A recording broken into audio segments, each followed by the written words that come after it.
আসসালামু আলাইকুম রহমতুল্লাহি ওবরকাত।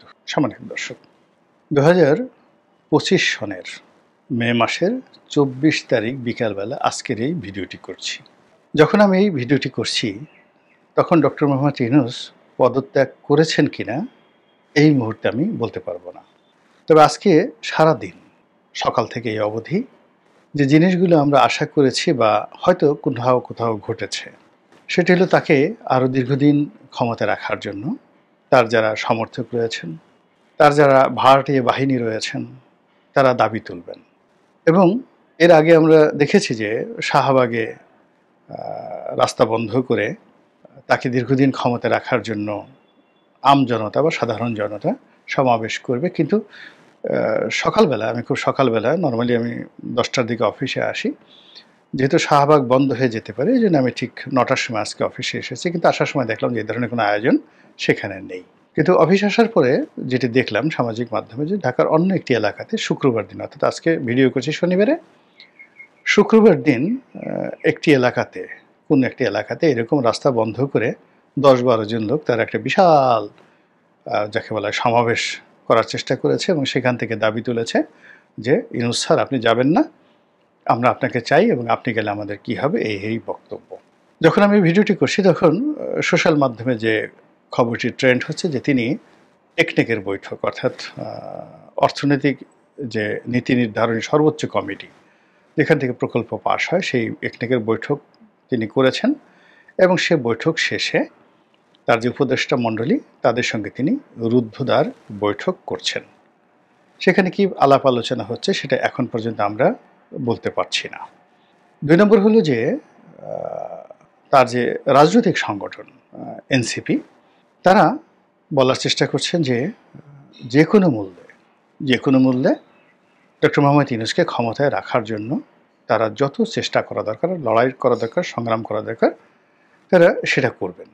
এবং এনসিপির যারা নেতৃবৃন্দ রয়েছেন তারা ইতিমধ্যেই সেনাবাহিনীকে উদ্দেশ্য করে যারা কিনা এই সমস্যাটা তৈরি করেছেন, অর্থাৎ রাজপথে শাক আন্দোলন করছিল, অনেকেই আন্দোলন করছিল, এতে আসলে ডক্টর মোহাম্মদ ইউনূসের একটা চুলও নড়েনি, পশমও নড়েনি।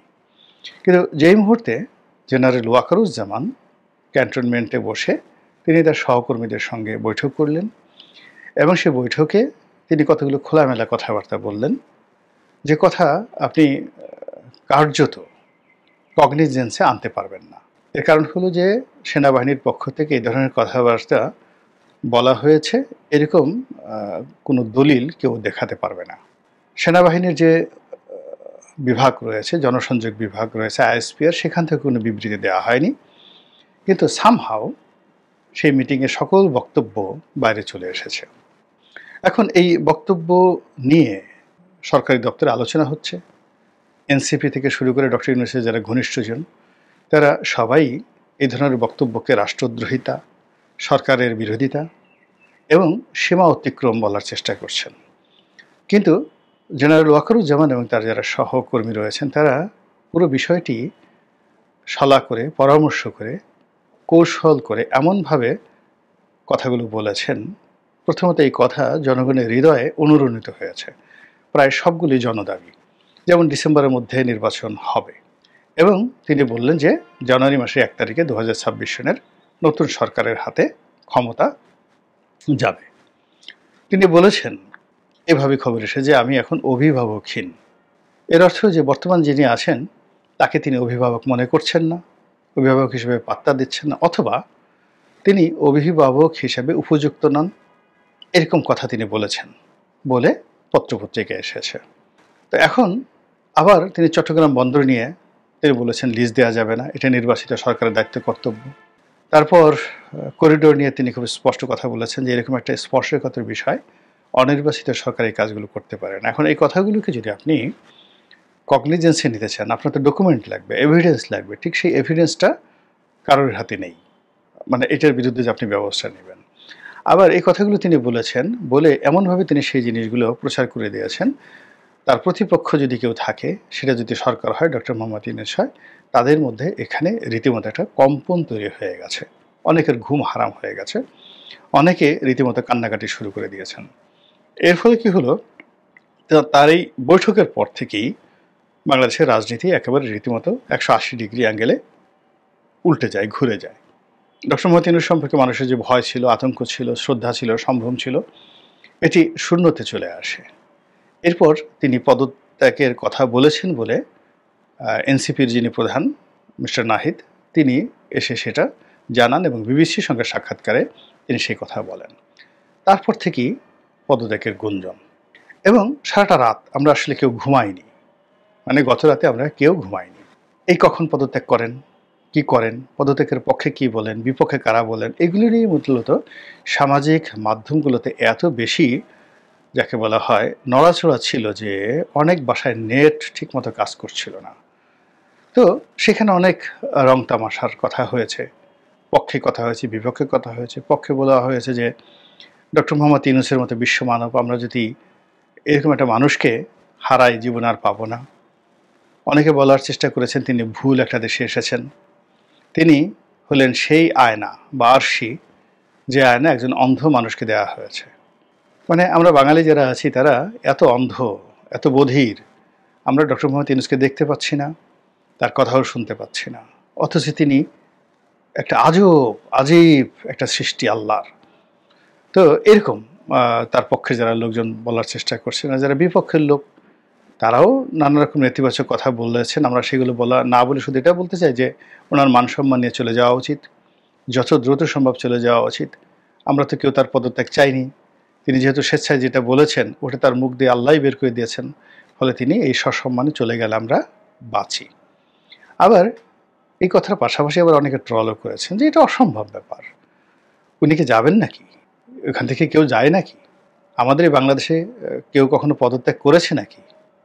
মানুষ পদত্যাগ করে না, পদত্যাগ করতে বলার দরকার হলে তার দেহ ত্যাগ করে, অনেকে মস্তক ত্যাগ করে, মানে আপনার যাকে বলা হয় শিরচ্ছেদ আপনি করে ফেললেন, যে তুমি সিংহাসন ত্যাগ করো, কিন্তু সিংহাসনের লোভে সে সিংহাসন ত্যাগ করলো না, শিরচ্ছেদ করে ফেলা হলো, ওই অবস্থাতে সে সিংহাসনে বসে রইল।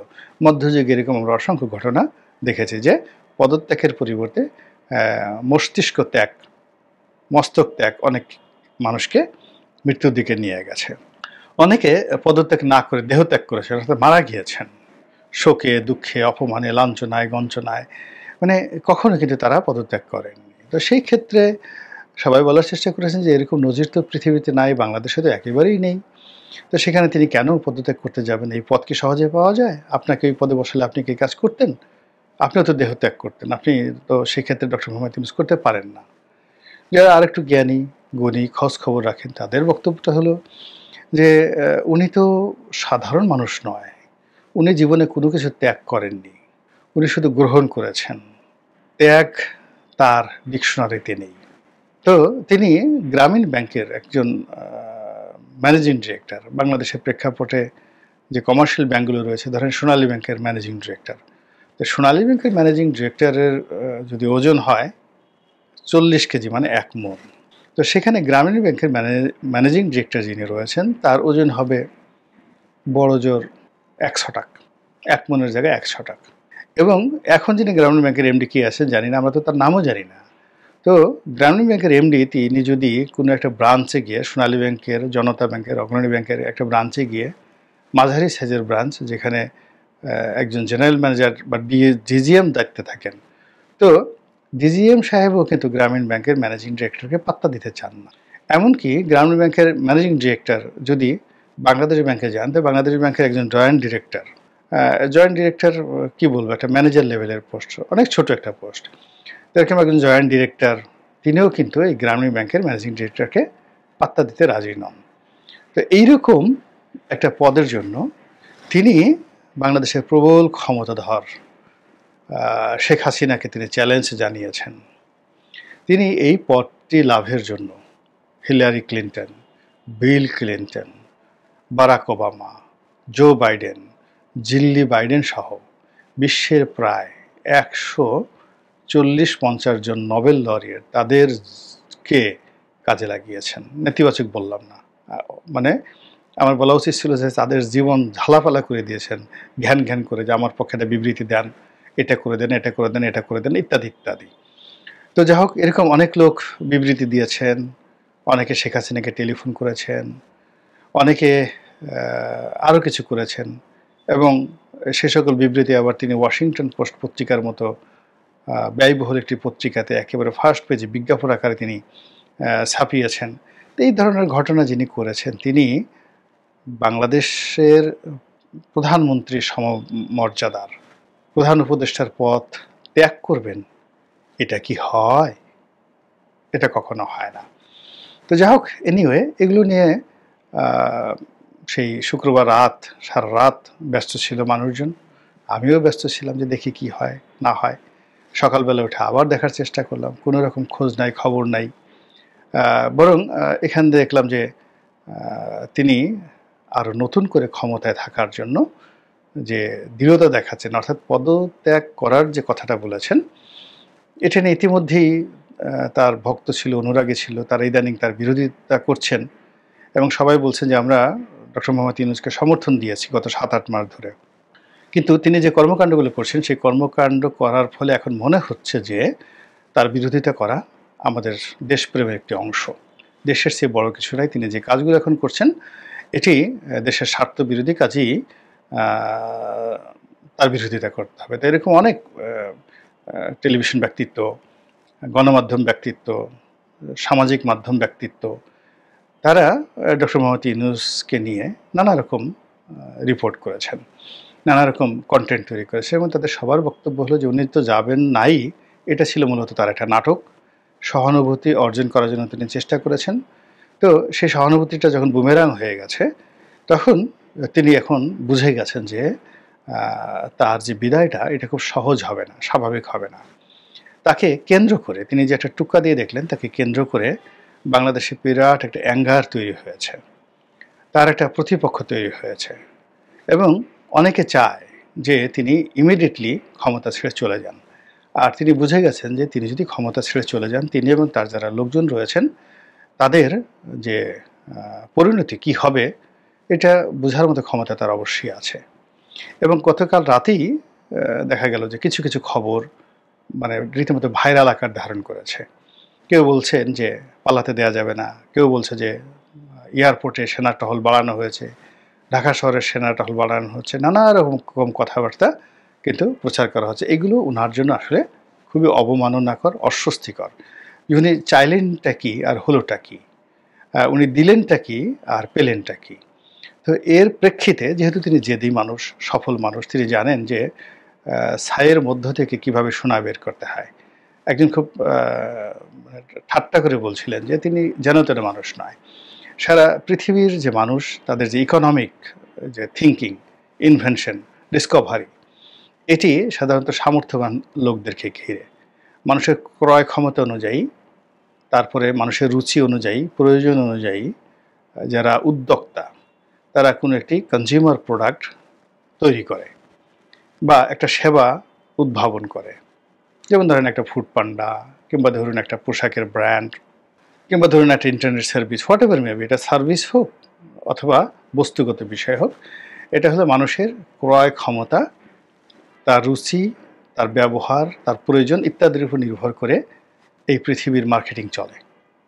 কিন্তু ডক্টর মোহাম্মদ ইউনূস হলেন সেই ব্যক্তি যিনি তার মুনাফা অর্জনের জন্য তিনি টার্গেট করেছেন এমন একটি সম্প্রদায় যারা দীনহীন, হতদরিদ্র, বস্তির মানুষ, যাদের কোনো সহায় নাই, সম্পদ নাই, জামানত দেওয়ার মতো সামর্থ্য নাই, এমনকি দিন আনে দিন খায় এরকম অবস্থাও নাই। অনেক লোক রয়েছে হয়তো 2 দিনে 2 বেলা খেতে পায় না, ডেইলি 1 বেলা খেয়ে যাদের জীবনযাপন যারা করে। এখন সেই সমস্ত মানুষদেরকে ঋণ দিয়ে তাদের কাছ থেকে শতভাগ ঋণ কালেকশন করে উইথ এ গুড ইন্টারেস্ট, কেউ বলে 40%, কেউ বলে 30%, কিন্তু নট লেস দেন 25%। তো যেখানে আমাদের প্রচলিত ব্যাংকিং ব্যবস্থায় 10 থেকে 12% ইন্টারেস্ট, সেখানে গ্রামীণ ব্যাংক যদি 20%, 25%, 30%, হোয়াট এভার মেবি, সেই সুদ নিয়ে শতভাগ রিকভারি করে থাকে, তাহলে তার যে সফলতা, সেটা হলো আমাদের ওই যে কথাগুলো বলা হয় যে বলদ মানে ষাঁড়। তো মানে ষাঁড়ের অন্ডকোষ চেপে যদি কেউ দুধ বের করতে পারে গাভীর মতো, এটার সে তো বেশি সফলতা, যেটা পৃথিবীর কোনো মানুষ পারেনি। দরিদ্ররা যাকে ধরেছে তাকে শেষ করে ফেলেছে পিঁপড়ার মতো করে। দরিদ্র মানুষ, আপনি কোনো গরিব মানুষকে ভিক্ষা দিতে যান, ১০০-১৫০ লোক আপনার জামাকাপড় খুলে রাখবে। আপনি টাকা দিতে, দিতে শেষ হয়ে যাবেন, তারা ঘুরে আবার আসবে। এবং মানে যাকে বলা হয়, একজন লোক বলতেছিল, চট্টগ্রামের একজন লোক বলতেছিল, অনেক আগে আমি যখন ছাত্র, যে আ আগে তখন জাহাজে করে বিদেশের থেকে লোক আসতো। এরকম বিদেশ থেকে জাহাজে লোক আসছে, এক লোক আসছে, চট্টগ্রামে নামছে, সওদাগর মানুষ। তো তিনি ভিখারিদের টাকা দিচ্ছেন। তো সব টাকা ওই ভিখারিরা নিয়ে যায়, আবার দৌড়ে আসে। দিয়ে, দিয়ে সারতে পারেন না। এরপরে তিনি ভদ্রলোক একসময় বিরক্ত হয়ে হাঁটা শুরু করলেন। পিছনে সেই ভিক্ষুকরা দৌড়াদৌড়ি শুরু করল। এর মধ্যে কয়েক ভিক্ষুক তার জামাকাপড় ধরে টান দিল যে, "সুদানির প্রতি একটা টাকা দিয়ে যা, সুদানির প্রতি একটা টাকা দিয়ে যা", এই ভাষায় আরকি। তো মানে ভদ্রলোক রীতিমতো কান্না করার মতো অবস্থা। তো এখন এরকম যে দরিদ্র মানুষ যদি কাউকে আক্রমণ করে, আপনার সর্বশেষ ছিনিয়ে নিয়ে যাবে। তো সেখানে সেই দরিদ্র মানুষের কাছ থেকে টাকা এনে গ্রামীণ ব্যাংক করা, গ্রামীণ ব্যাংক ভবন করা, তারপরে গ্রামীণ সেন্টার করা, গ্রামীণ টেলিকম করা, গ্রামীণ ফোন করা, এ কি মুখের কথা নাকি? তো সেই মানুষ মানে বাংলার সিংহাসন ছেড়ে দিবেন, আপনি বললেই সেটা ছেড়ে দিবেন, এটা কি হয়? এটা কখনো হয় না। ফলে কি হচ্ছে, মানুষজন যেটা বলার চেষ্টা করছে যে এই পথ তিনি ছাড়বেন না, বরং তিনি একটা টেস্ট কেস ছেড়ে দিলেন যে আমি পদত্যাগ করব। এটা রিপারকাশন দেখলেন। যদি রিপারকাশনে হাজার, হাজার মানুষ রাস্তায় নামতো, এই যে সকল মোল্লা, মৌলভী যারা রয়েছেন, তারা রাস্তায় নামতেন, সবাই বুক চাপড়াতেন।